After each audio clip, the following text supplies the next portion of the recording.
Okay, so new section now, gaps in the rational numbers. Although we have not linked the number systems we have developed so far with geometry, but you can understand where we are going. You can think of the rational numbers as lying on a straight line, and they are arranged according to the order relation that we have in the system of rational numbers.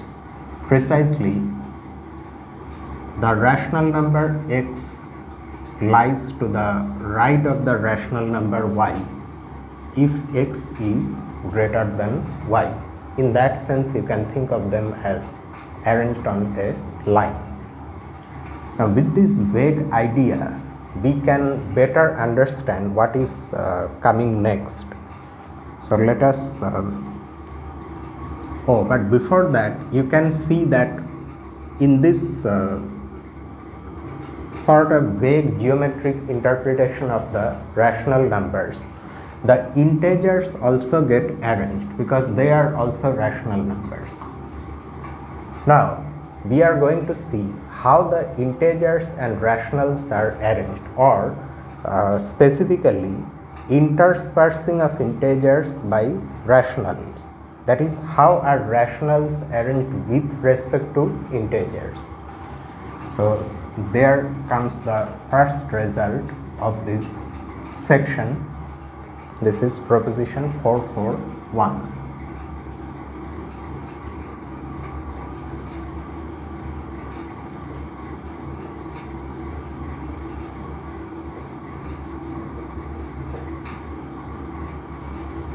Interspersing of integers by rationals.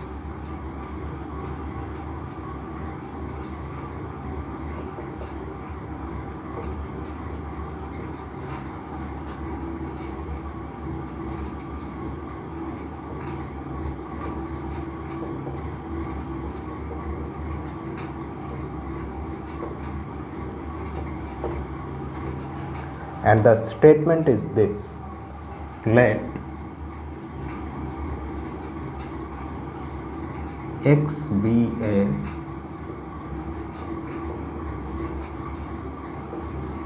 rational number, then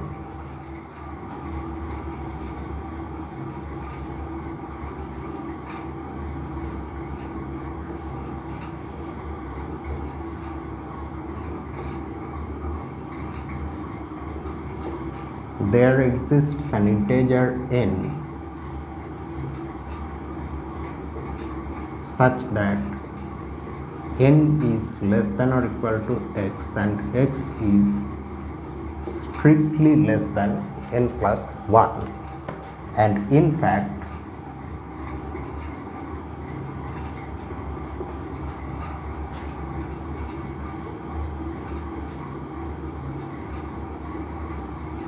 this integer is unique.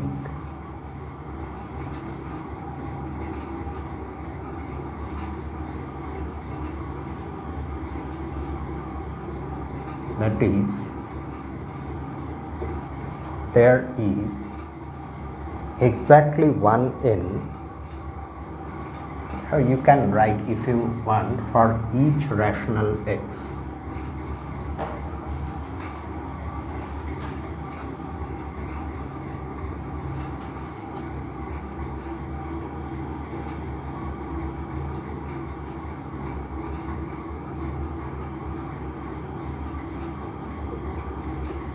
There is exactly one n,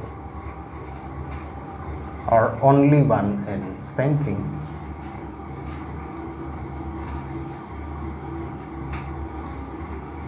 Only one integer n such that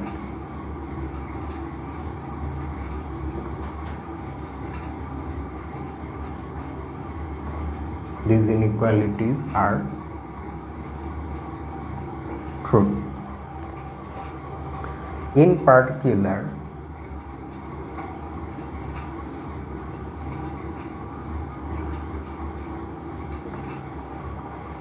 there exists a natural number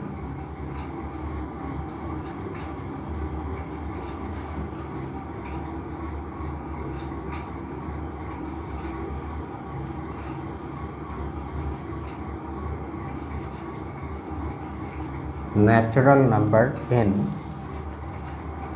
for which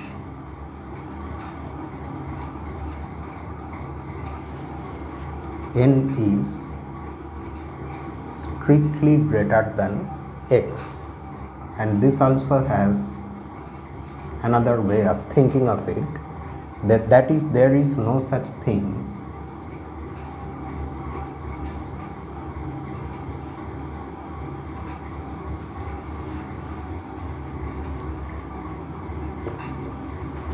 as a largest rational number,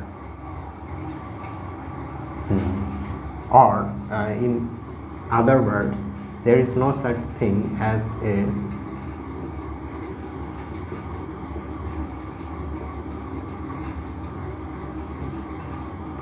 rational number that is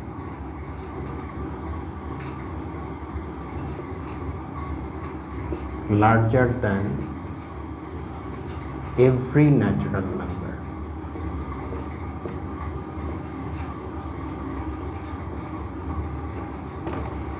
So no matter what natural number, what rational number x you take, you will always get a natural number n that is greater than x.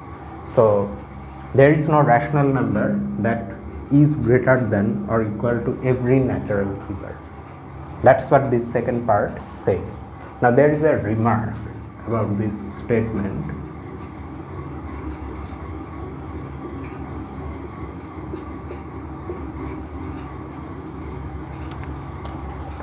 And the remark goes like this: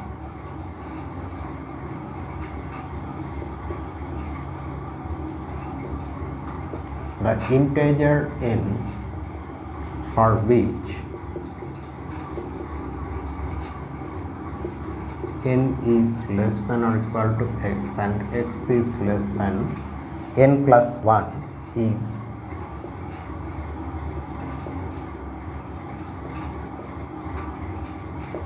sometimes referred to as the integer part of x.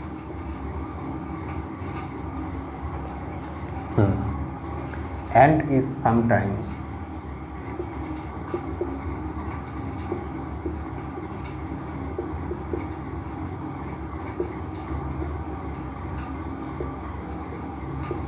denoted by this symbol.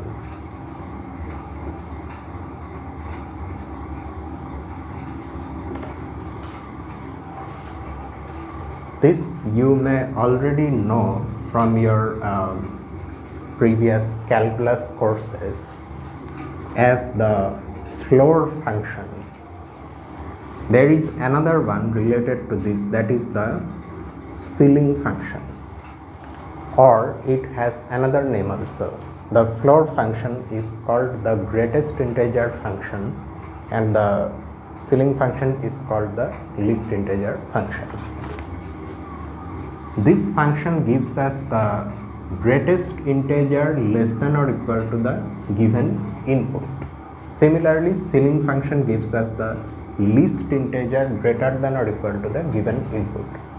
So this proposition tells us that for any rational number x, the floor function has a value and that is unique. That is, the floor function is well defined, and the value itself is called the integer part of x. For example, now here they have not provided any example, but you can take some simple examples, such as if you take x equal to say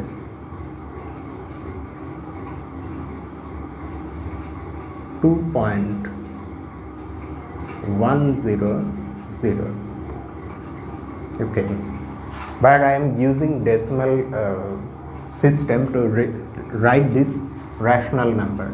You can clearly understand that this rational number is nothing but the number 21 divided by 10. Okay, there is some remark about use of decimal system. We will come to it later. So let us see what this value is. Note that 2 is less than or equal to 2.1. In fact, there is no need to write these zeros, and this is less than 2 plus 1, that is equal to 3, and 2 is the unique for 2.1, for the rational number 2.1. 2 is the unique integer satisfying these inequalities, for which these inequalities are true. So this is equal to 2. So 2 is the integer part of the rational number 2.1, which you can understand why it is called the integer part, because it's the integer part and the rest of it, that is 0.1, that is the fractional part. Like that, you can also see one more thing, that if you take 2 itself, then this value is 2. That is because 2 is less than or equal to 2, which is less than 2 plus 1 equal to 3.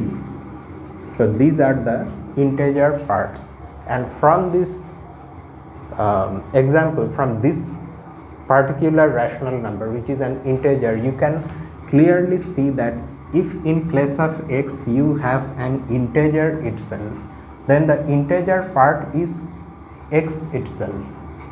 Okay, that makes calling this thing the integer part even more appropriate. If you have an integer which is if you have a rational number which is an integer, then that itself is its integer part. You can take negative values also. It does not matter. If you take a negative integer, this is still equal to minus 1. Why? Because minus 1 is less than or equal to minus 1, which is less than minus 1 plus 1, that is equal to 0. So the integer part of minus 1 is minus 1 itself. However, if you take a negative rational number that is not an integer, then there you have to be somewhat careful. Say minus 2.1. If we take minus 2.1, what happens then?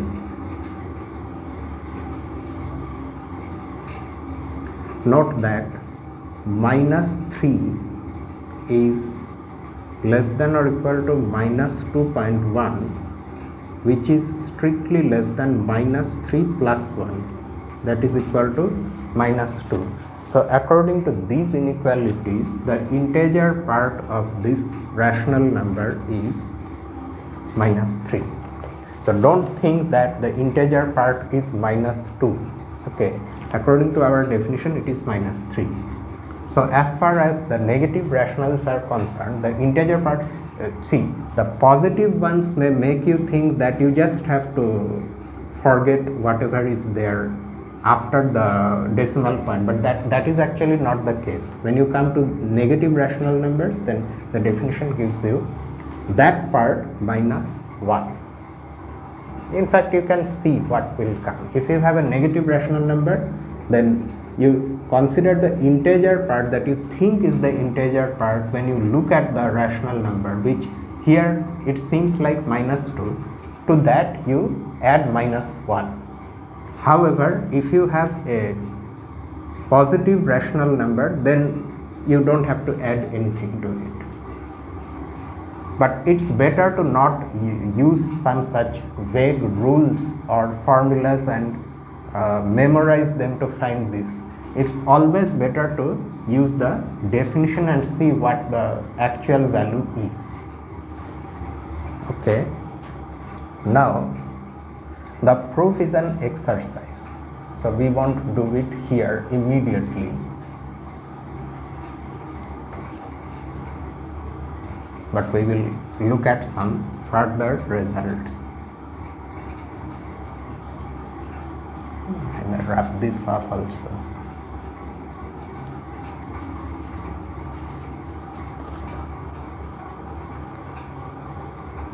So the proof is the first exercise.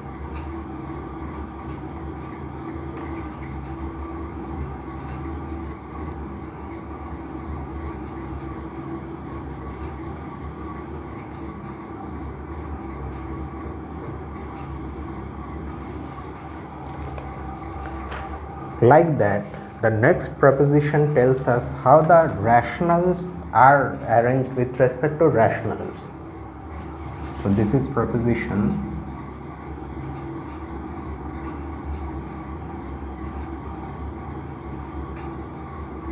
443, the third item, and it's named interspersing of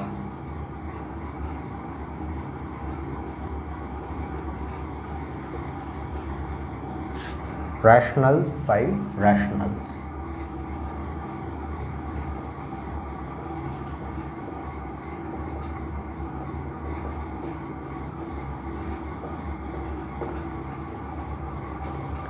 And this one is much easier, relatively more easy than the previous one.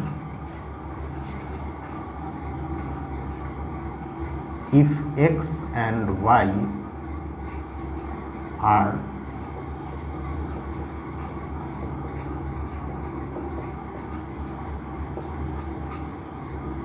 two rational numbers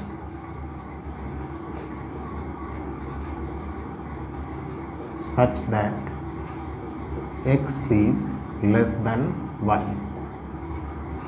then there is a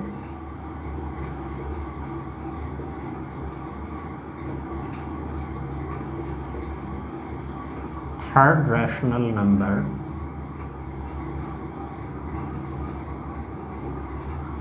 z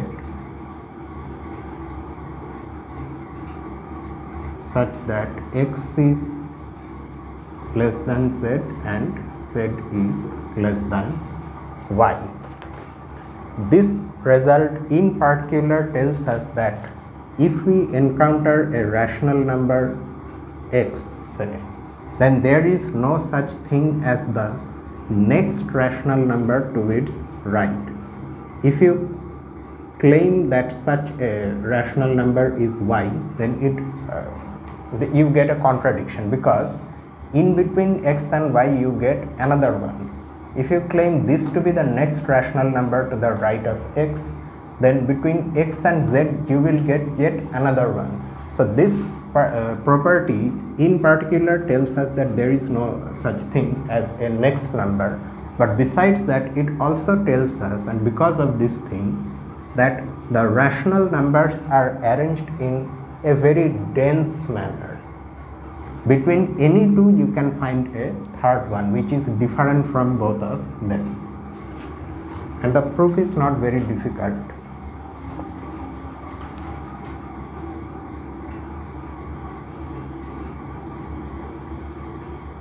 This one is not followed by a remark, okay? So directly we have a proof. Consider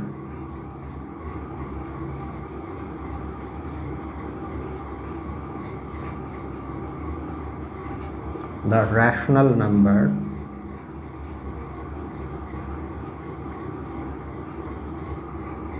z, which is defined to be the average or the arithmetic mean of x and y, that is x plus y divided by 2. This is a rational which we already know, because it's a sum of two rational numbers which is rational divided by a non-zero rational number. So this is again a rational number.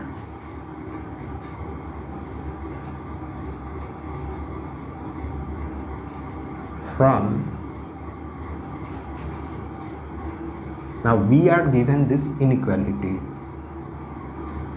From this we have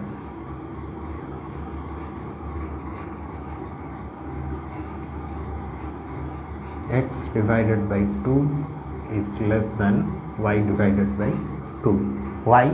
Because we are multiplying both sides by the positive rational number 1 by 2. So the inequality doesn't get reversed.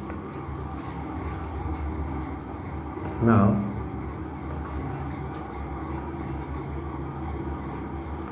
z is equal to x by 2 divided by plus y by 2, this is less than y by 2 plus y by 2. What we have done here is that on both sides of this inequality we have added y by 2, and you know because addition preserves inequality in the system of rationals, so the inequality does not change direction, and this is, you can clearly see, equal to y, and x divided by 2 plus y divided by 2 is not that, wait, not x divided by 2. So here I am getting z is less than y. The other inequality is this. Okay. So x divided by 2 plus x divided by 2 is less than x by 2 plus y by 2. Now unlike this one, here again we are starting with this inequality, but on both sides instead of adding y by 2 we are adding x by 2, which also we can do, and this is, the left hand side is x and the right hand side is z. So we have what we want.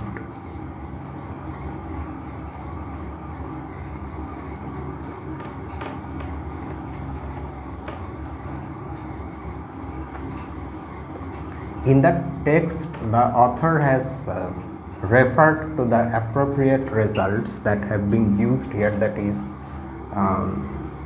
positive multiplication preserves inequality, preserves order, addition preserves order. I haven't written those things because it's understood what we are using. So we have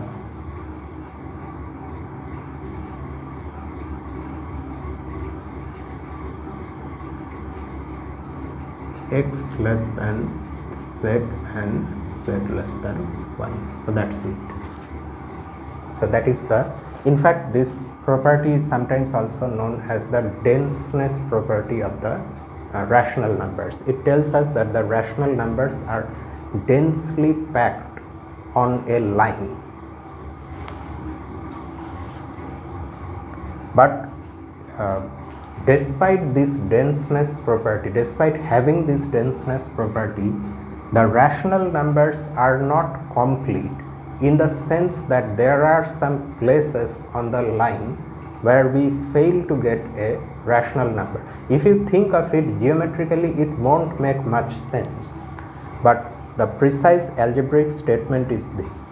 Roughly we can say that in our scheme of corresponding rational numbers with points on a straight line, we will end up having holes or gaps where there should have been a number.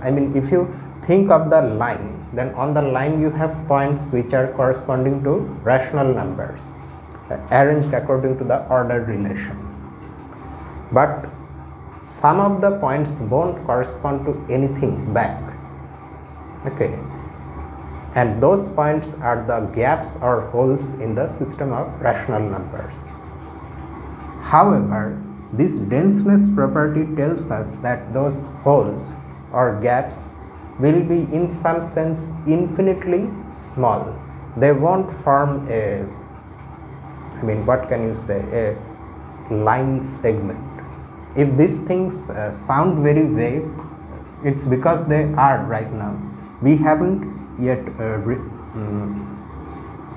linked the systems we have developed with geometry, which we will do afterwards once we develop the system of real numbers. So now these vague things are just for our understanding. So if they don't give you a better understanding, but give you instead a hindrance in the way of properly getting these results, then just discard them. Okay, you concentrate on the propositions. So the next proposition is precisely that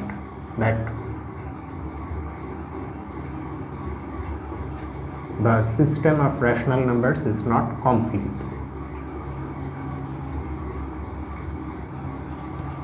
And it goes like this.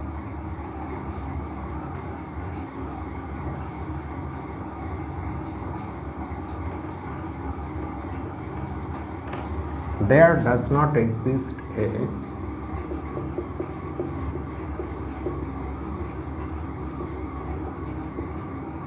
rational number x such that x squared is equal to 2. From your prior knowledge of the system of real numbers, you already know that such an x is square root of 2. So if you correspond the real numbers with the points on a straight line, then square root of 2 will correspond to a point. That point is not there in the collection of points which correspond to the rational numbers. In that sense, there is a hole, there is a gap. Now we are going to prove this. Of course, at this stage we can't talk about square root of 2 because such things don't exist in our number system. But we can make this statement, and this is a precise statement. It tells us that we don't have such a thing in our system which will solve this equation. Now a well-known proof of this, in fact something which you may have already encountered, uses the concept of greatest common divisor from number theory. But since we have not developed such things, so after some stage the proof is going to take a slightly different direction which won't use any GCD.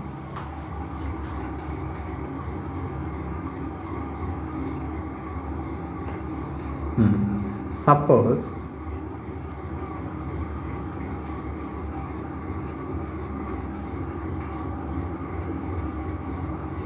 there exists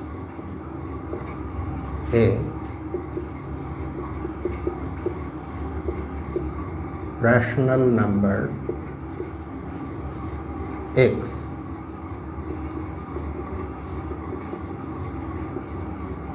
for which x squared is equal to 2.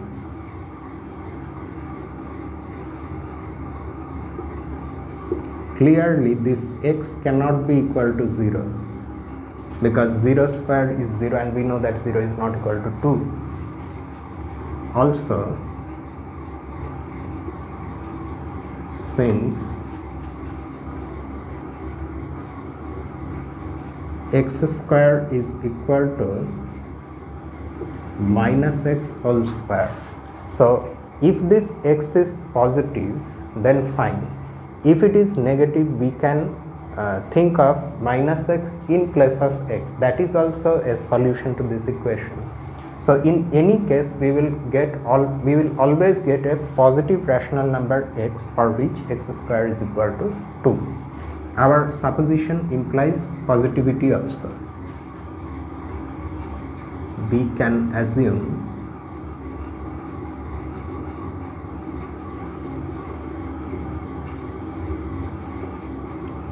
without loss of generality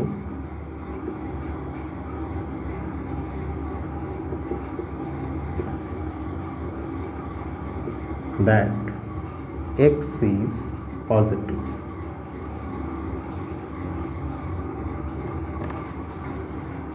Okay, so x is the positive rational number. Now we can apply the definition of positivity of a rational number. So, and by that definition, there exist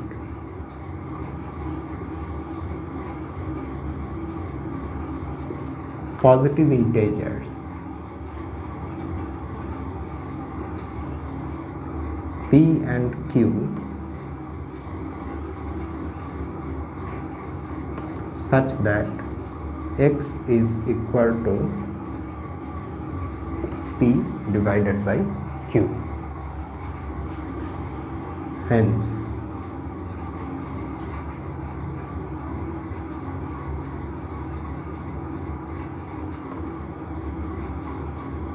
this square is equal to 2, which implies after doing some elementary algebra, here you get P square is equal to 2Q square. Okay, now the proof, the way the proof has been given in the text, there are some places where the argument is marked with a question why. Say an argument is presented, a statement is written in the proof, and after that statement a why, you can see a why question mark. Those places are places that we have to justify in the exercises. So I'm also going to write why here, but when we solve the exercises we will see, we will answer those whys.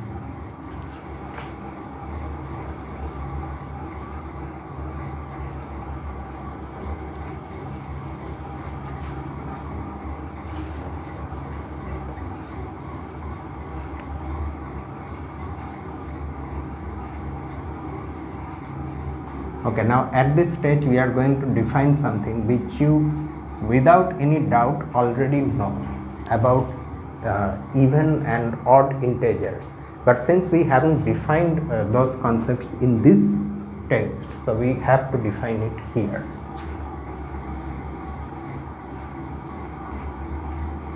We call an integer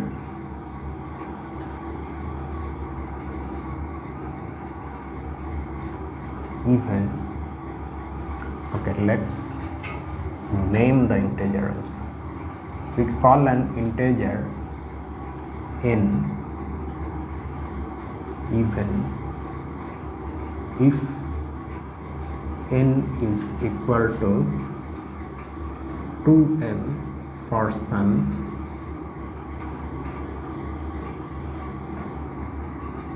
integer n, and odd, that same n is called odd if n is equal to 2m plus 1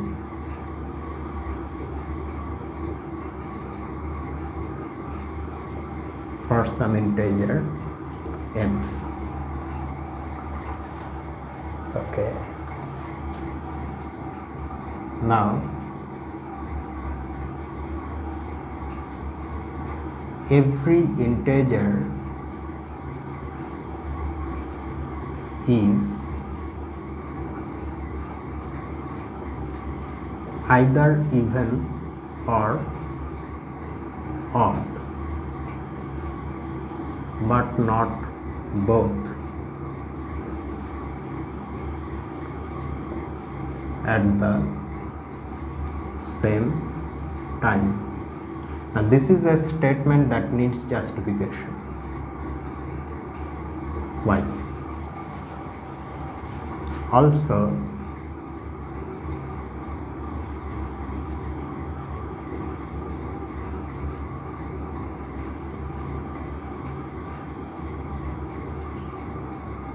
the square of an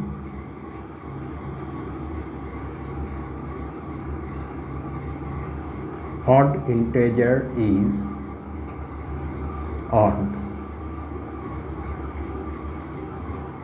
That also needs a justification. Why? Okay, now you look at this. Here the square of p is an even integer according to our definition of even integers. Now p as an integer is either even or odd according to this statement, but never both at the same time, and the square of an odd integer is odd. Here however we see that the square of p is even. Okay, so that means p cannot be odd. and the fact that p cannot be odd comes from but not both at the same time, this part, okay, because p square is already even, so p square at the same time cannot be odd, so that's why p cannot be odd according to this second statement. So that means p has to be even.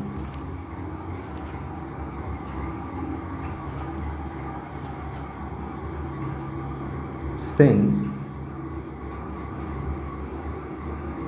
p square equal to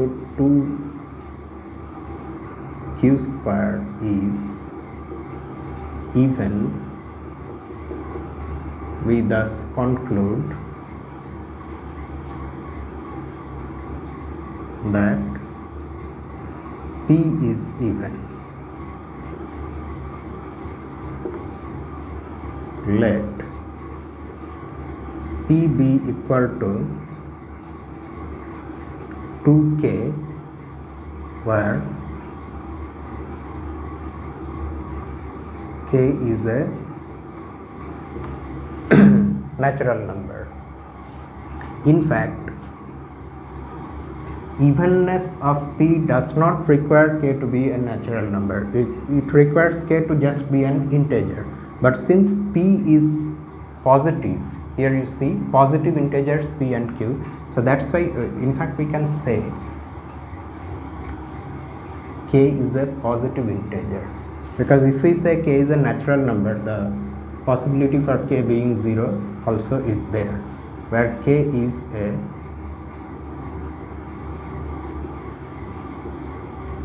positive integer. Then now substituting this value here, this expression here, we get what? 2k whole square is equal to 2q square. So this will give us, after squaring this side and cancelling 2 from both sides, you will have q square is equal to 2k square.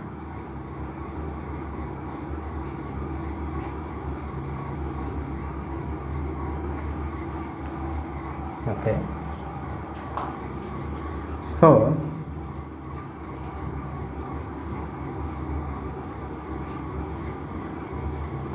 starting from the pair p comma q of positive integers,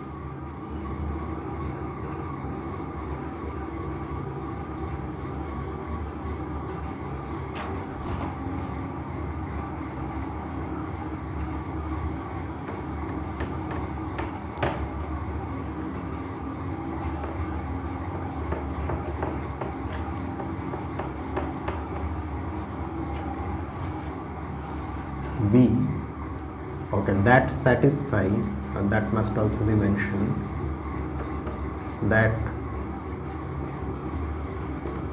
satisfies the equation p square equal to 2q square, we end up with a pair, another pair q comma k, again of positive integers,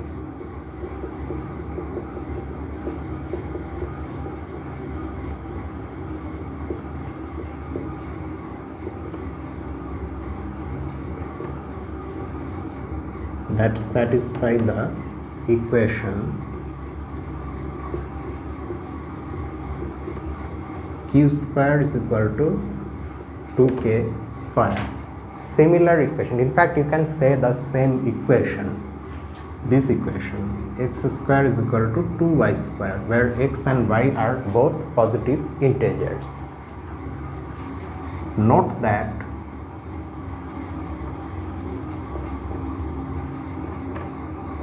since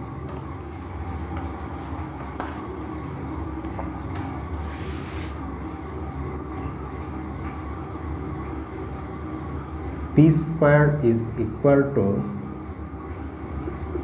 2q square, we have q less than p. Again, this is another place that needs justification. Why does this imply that q has to be less than p? So the solution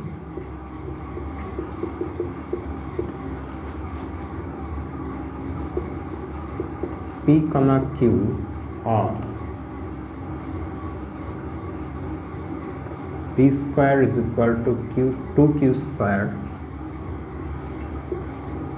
leads to the solution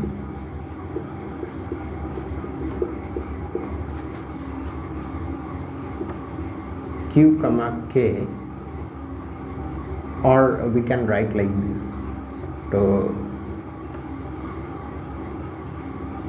represent it in a uniform manner, leads to a solution of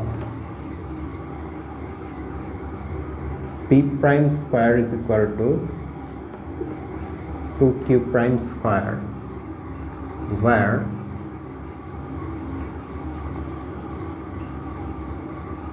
p prime is q and q prime is k, and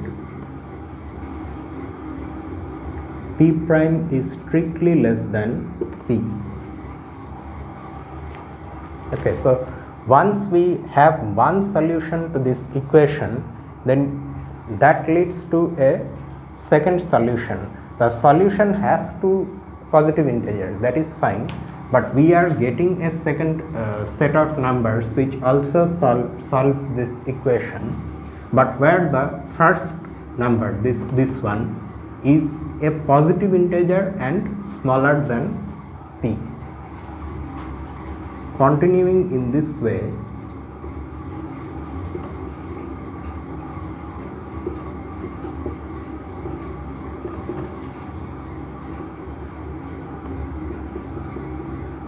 we can find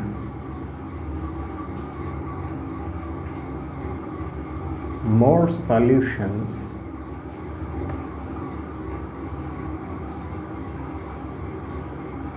p double prime comma q double prime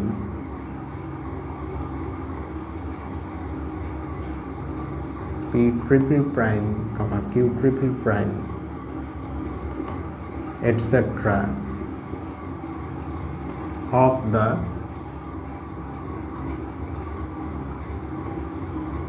equation p square is equal to 2q square, which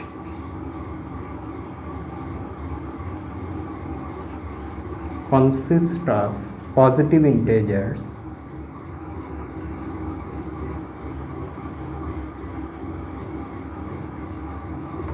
and we have these inequalities.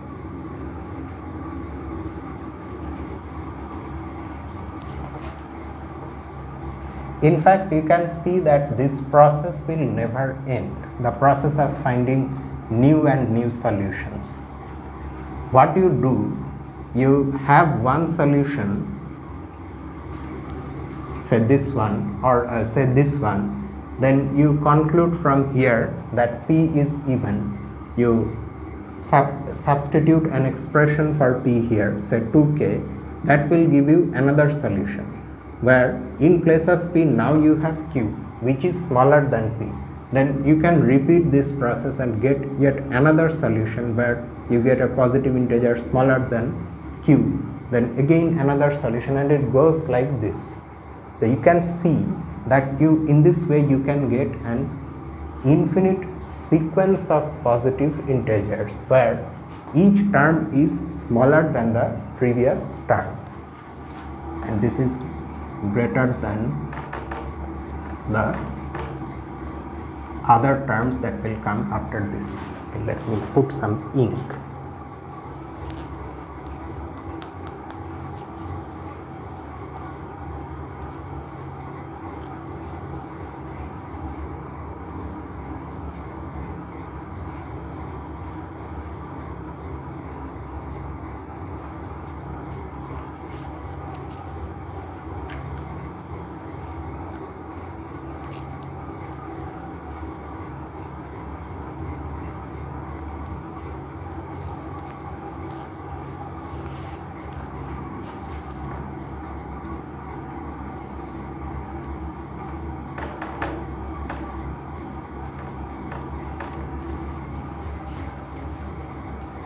And this creates a problem. This creates a situation that cannot happen.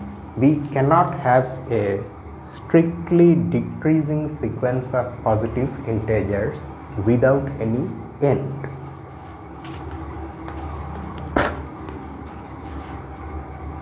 But this contradicts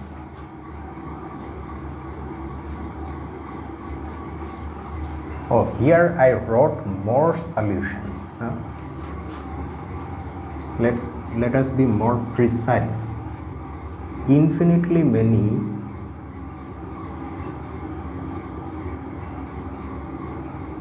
instead of more you write infinitely many solutions. Each one of them consists of a pair of positive integers, and the first coordinates decrease, they keep on decreasing, but this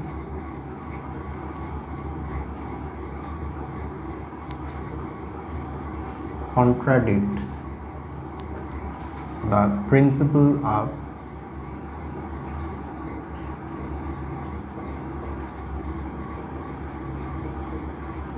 infinite descent, which is something we will see in the exercises.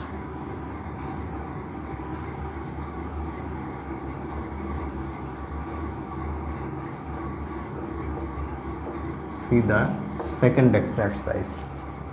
So that means our supposition is wrong.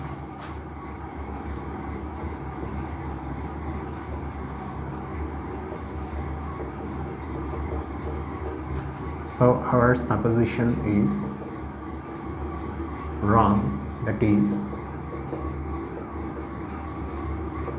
there is no rational number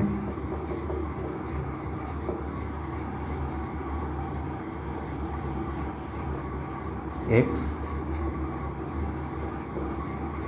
such that its square is equal to 2. So this solidifies our claim that the rational number system has gaps or holes in it. But although we don't have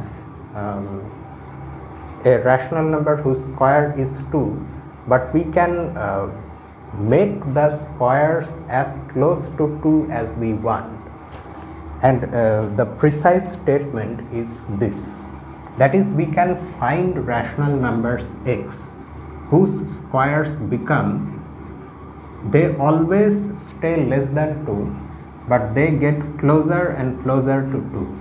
And what does closer mean? For that you just apply the concept of distance between two rational numbers. Okay, so this is the precise proposition.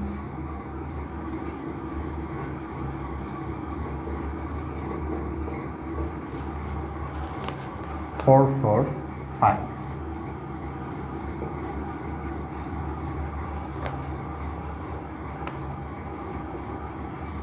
For every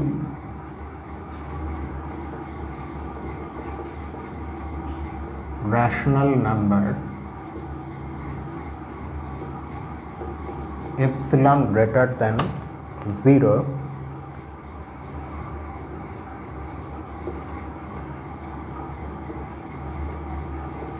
there exists a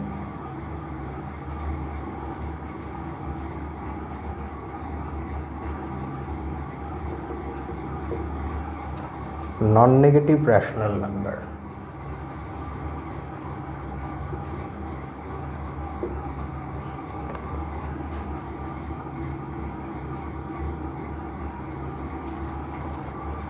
X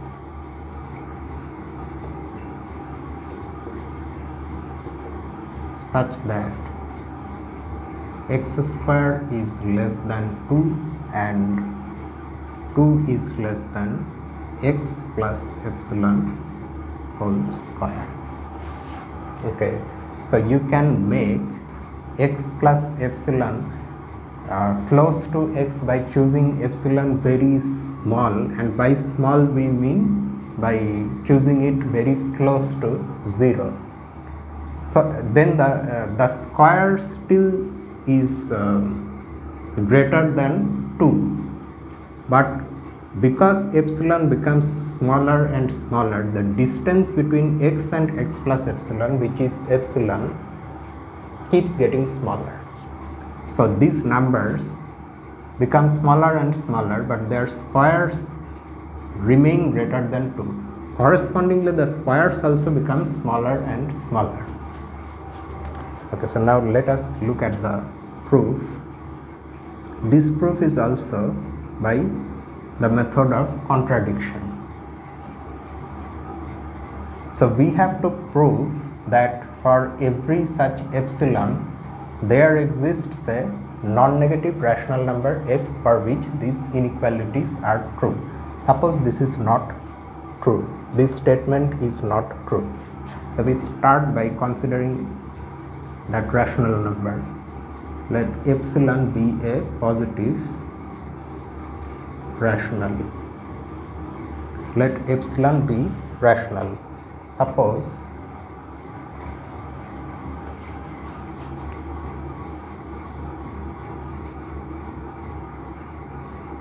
there exists no rational number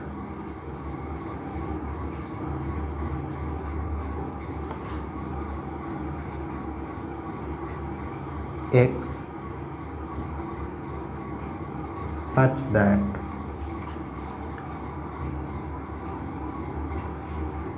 x square is less than 2 and 2 is less than x plus epsilon whole square. Let us reinterpret this supposition slightly differently.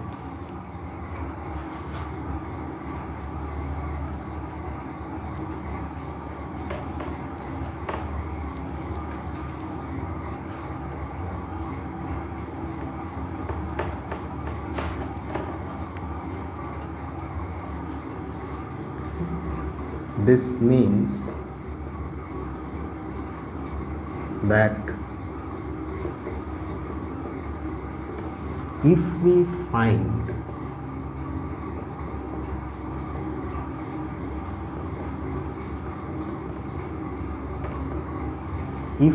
find a rational x such that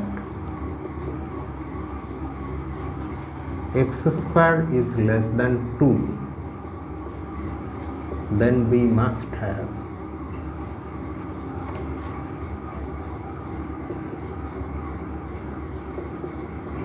x plus epsilon square also less than 2. Okay. Now if I am writing this, then I cannot start by choosing epsilon, because here I am going to write for every rational epsilon greater than 0. So what we can do here is this. We suppose that the statement is not true.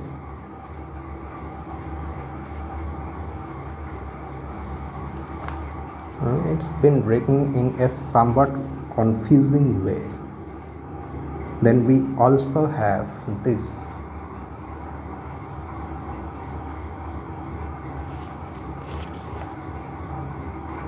Oh, not for every rational. Okay.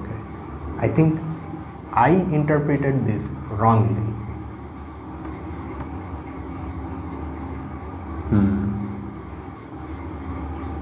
Yeah, it's okay. The mistake is on my part. We start by choosing a positive rational epsilon, and now we assume that the statement is say not true. Whatever is claimed here is not true. Then it means that if we find a rational for which this is true, then to avoid having these inequalities entirely, the second inequality cannot be true if we are sticking to this supposition. Now the second inequality not being true means what? 2 is not less than x plus epsilon whole square. That means according to trichotomy of rational numbers, either 2 is equal to x plus epsilon whole square or 2 is greater than x plus epsilon whole square.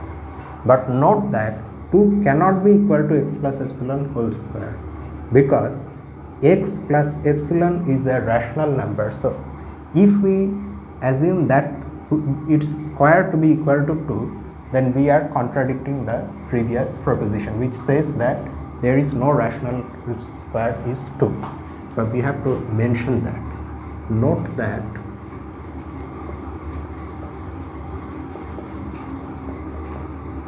we cannot have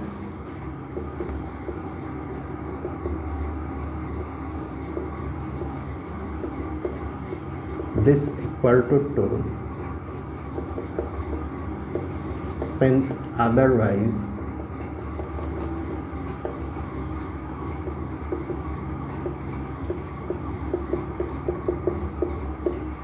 proposition 444 will be contradicted.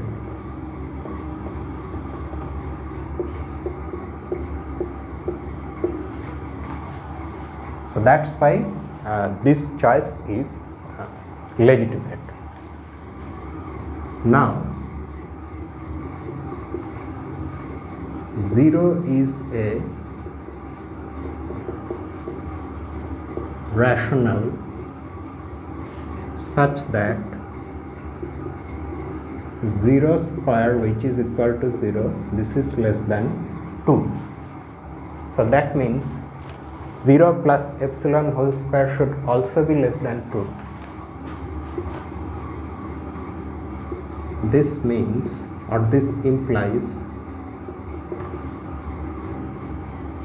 epsilon square which is 0 plus epsilon whole square is less than 2, which in turn implies. So after having this inequality, we now have a rational number epsilon whose square is less than 2. So you think of this epsilon in place of x. So you can add another epsilon. The square of that will also be less than 2, which in turn implies 2 epsilon square. This is equal to epsilon plus epsilon whole square, that is less than 2, and so on. In fact,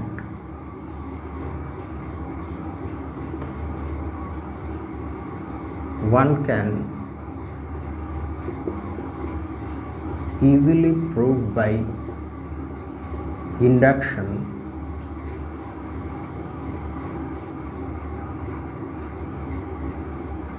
that n epsilon whole square is less than 2 for all positive integers. In fact, you can there is no need to take positive integers, and since things are starting from 0, you can take natural numbers. So for all n belonging to n. Okay. Now this will take us to a situation which will contradict something.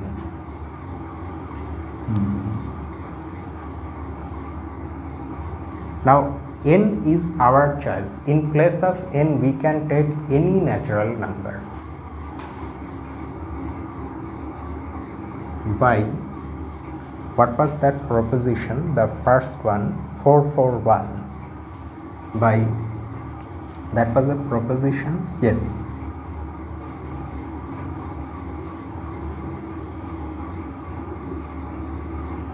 By proposition 441,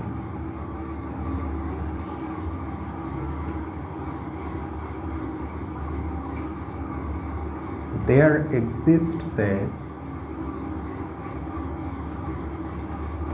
natural number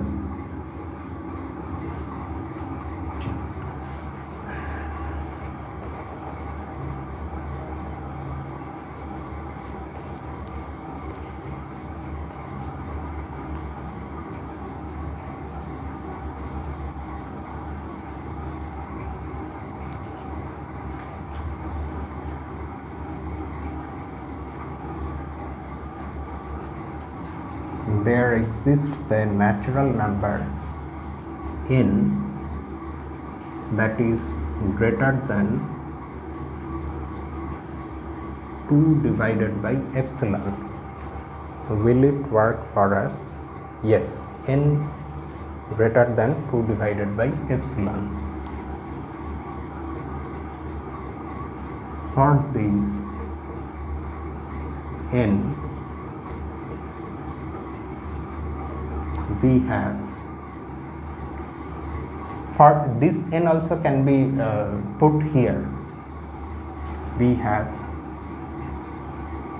2 greater than n epsilon whole square.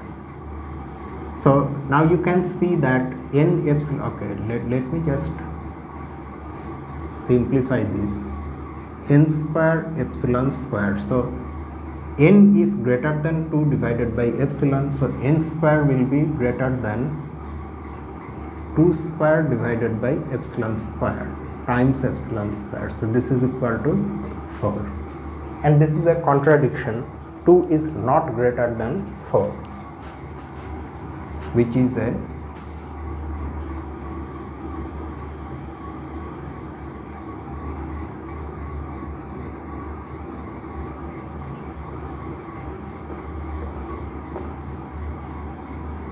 so our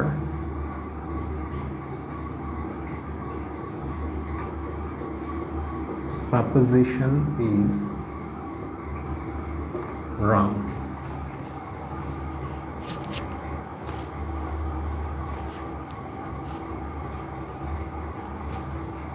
That is,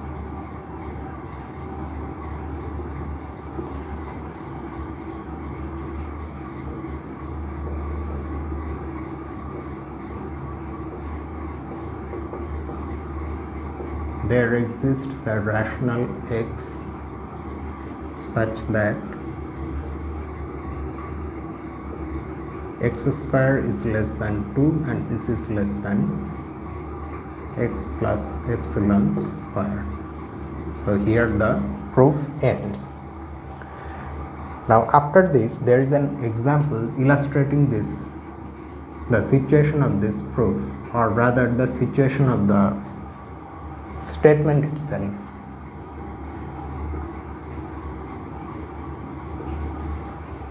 Okay, if epsilon is 0.001, then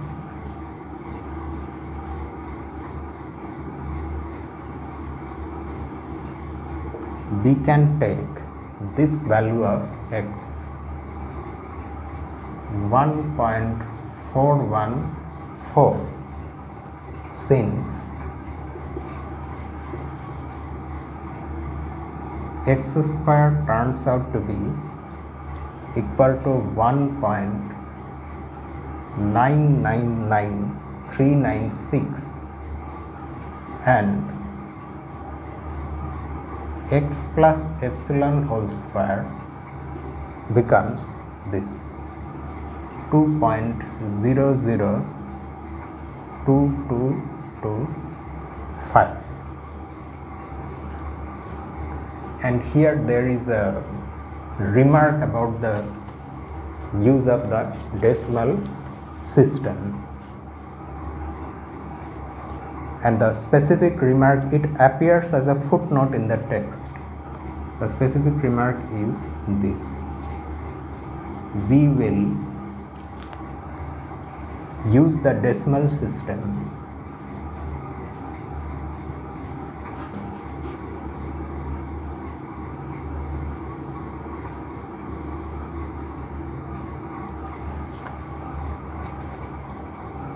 for defining terminating decimals.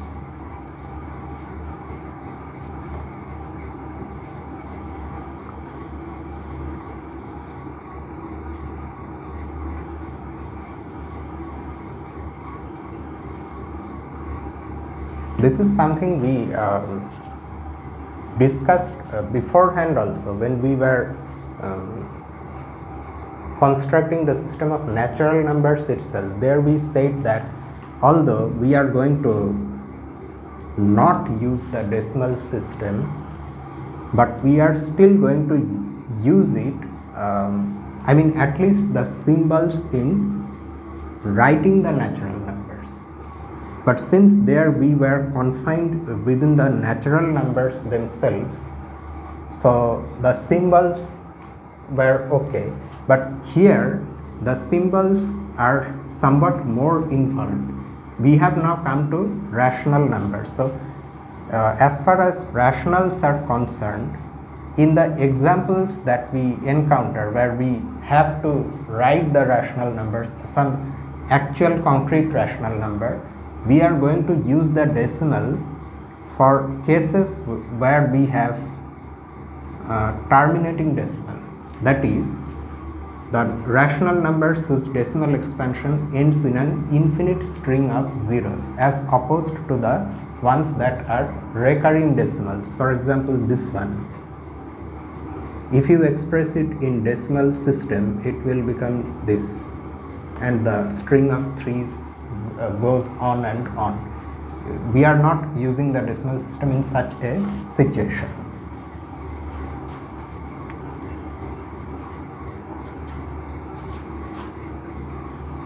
And in fact,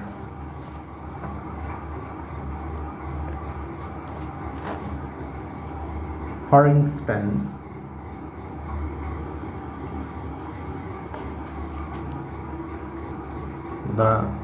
let me write from there.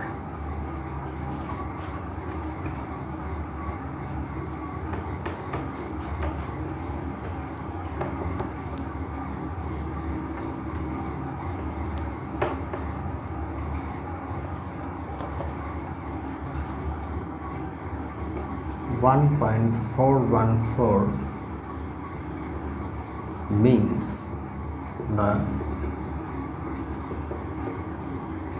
or is defined to be the rational number 1414 divided by 1000, and we defer a formal discussion of the decimal system to an appendix.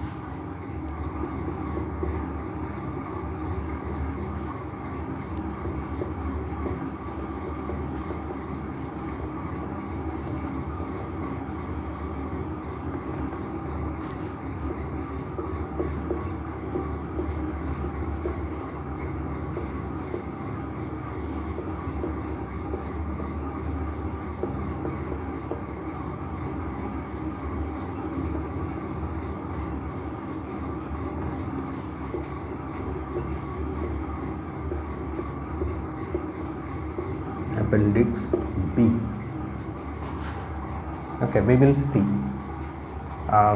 There is actually no need to consider decimal system, or for that matter any system that is used to write a number.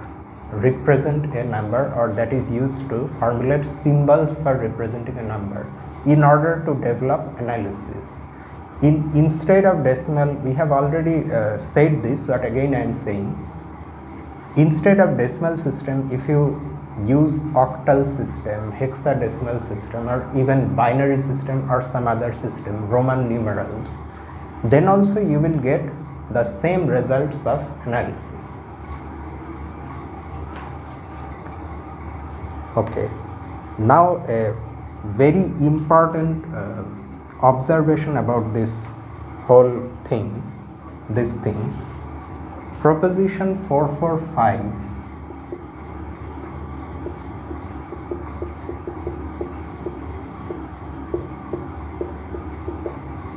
indicates that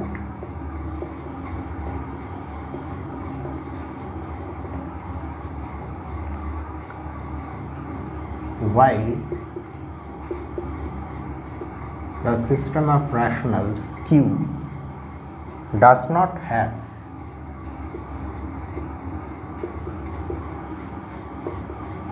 this quantity square root of 2 as a member,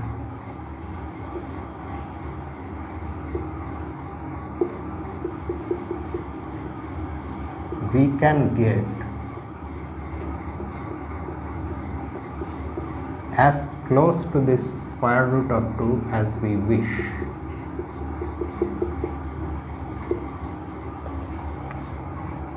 For instance,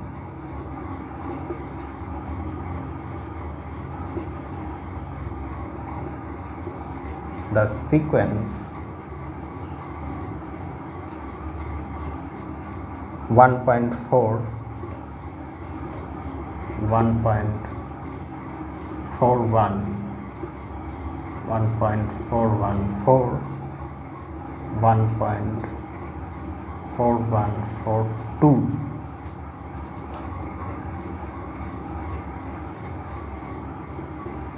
1.41421, etc.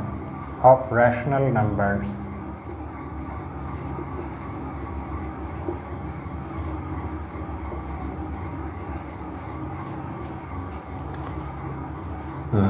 seem to get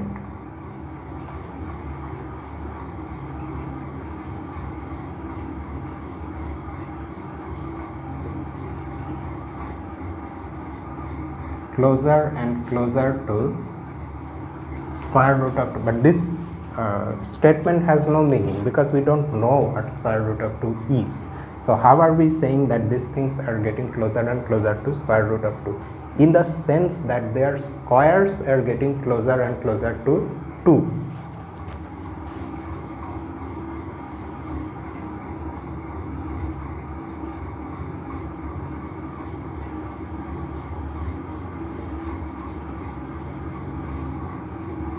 Now here you can actually see that the values are nearing 2.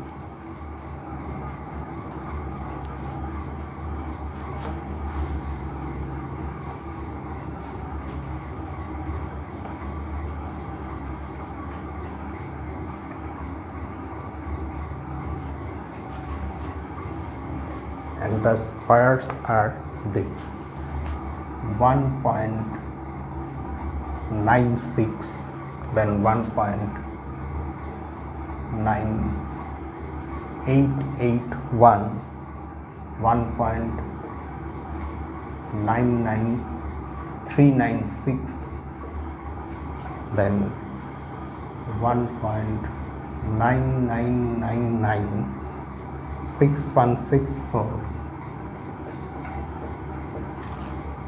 Then we have taken another one, right? 899241. These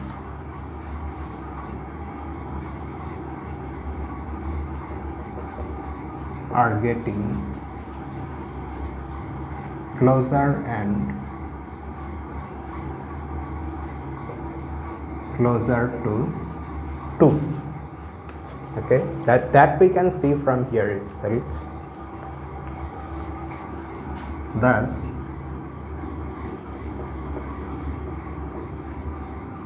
it seems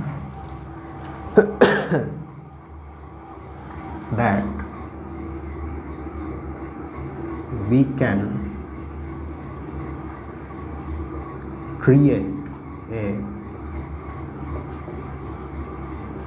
square root of 2 by taking a limit of a sequence of rationals.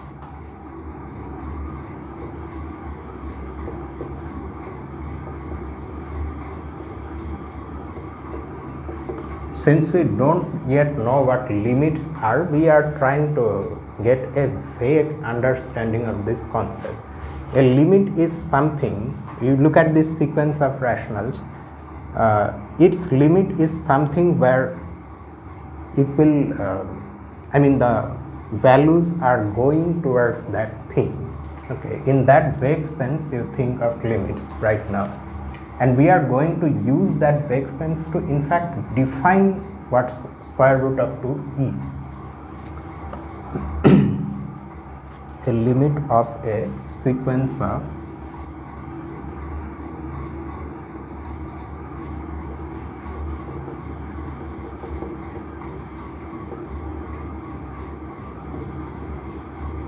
rational numbers, and this is the approach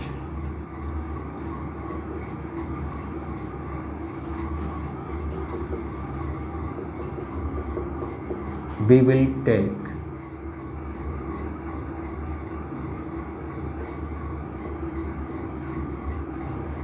in the next chapter to define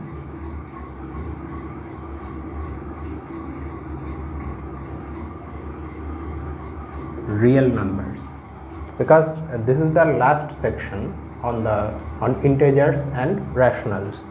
After this, we need to define real numbers, and the way we have seen that we can define root 2 as some sort of limit of this sequence of rational numbers, whatever that may ultimately turn out to be. In that way, we are going to define every real number. Okay, but that is not the only way of defining real numbers. There are many other ways of defining, or rather constructing, the system of real numbers.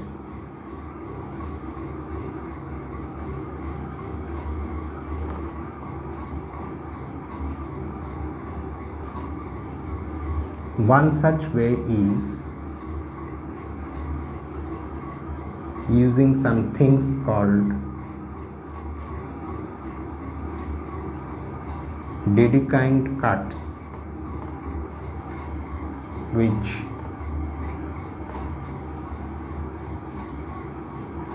we will not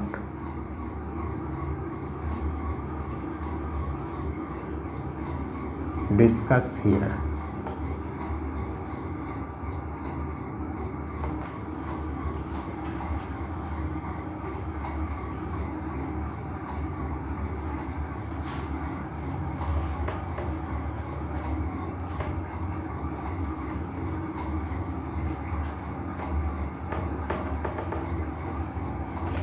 Apart from Dedekind's cuts, you can also define real numbers using decimal expansions itself. However, that has some pretty complicated problems. Another way is to use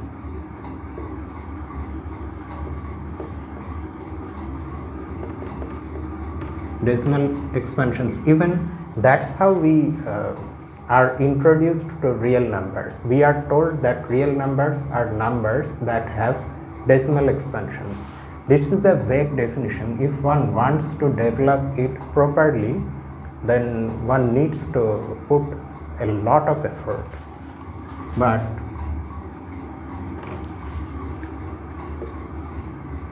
there are some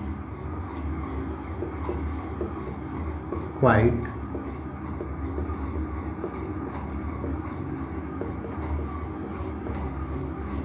sticky issues here. Author's language. For instance,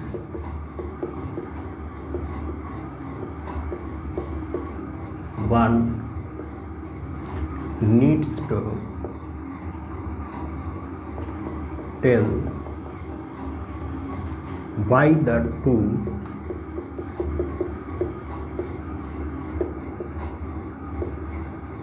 decimals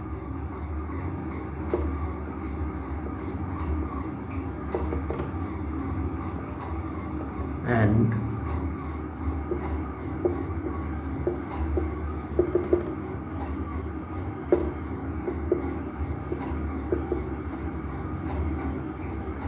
represent